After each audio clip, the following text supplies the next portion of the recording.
আগামীকাল 15ই আগস্ট 2026 শ্রাবণ মাসের শেষ শনিবার।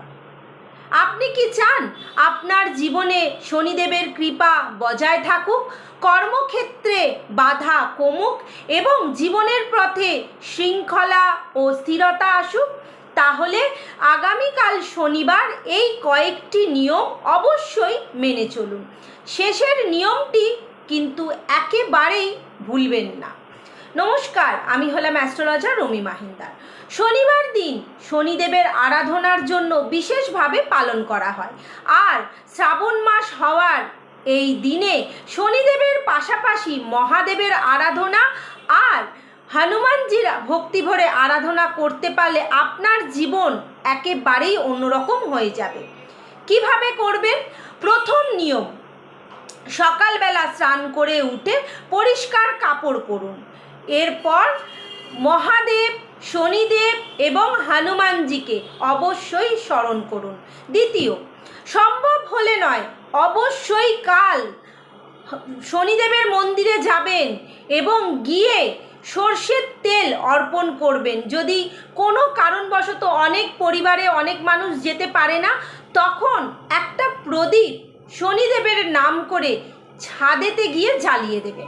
এতে আপনার জীবনে অনেক শুভ ফল ফিরে আসবে। ঠাকুর বলে দেয়নি যে তুমি আসতে না পারলেও আমি তোমাকে দেখা দেব না। অবশ্যই যদি যেতে না পারেন তাহলে নিজের বাড়িতেই এই নিয়মটি করবেন।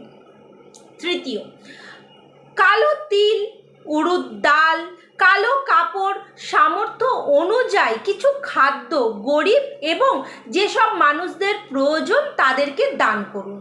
চতুর্থ, এই দিনে হনুমানজির নাম স্মরণ করতে একদম ভুলবেন না। আর হনুমান চালিসা পাঠ করতে একদম ভুলবেন না, কারণ হনুমানজির আরাধনা করলে শনিদেবের কষ্ট থেকে অনেক জায়গা থেকে রক্ষা পাওয়া যায়। পঞ্চম, যেহেতু এখন শ্রাবণ মাস, তাই মহাদেবকে জল ও বেলপাতা অবশ্যই অর্পণ করবেন এবং নিজের মনের প্রার্থনা জানাবেন। আর শনিদেবের মন্ত্র জপ করবেন, ওং সং শনিশ্চরায় নমঃ। কম করে 108 বার কালকে জপ করবেন। দেখবেন আপনার জীবনে যে কোনো বাধা থাকুক না কেন আস্তে আস্তে কাটতে শুরু করবে।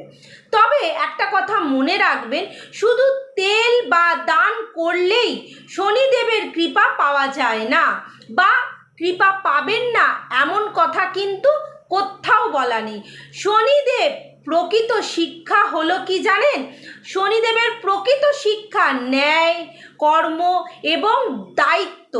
তাই অন্যায় করবেন না এবং কাউকে কখনো কঠোরভাবে মিথ্যা কথা বলবেন না, কটু কথা একদম বলবেন না, কারুকে অহংকার দেখাবেন না, অহংকার থেকে অবশ্যই দূরে থাকবেন এবং সব সময় নিজের দায়িত্ব নিজ জায়গায় পালন করবেন।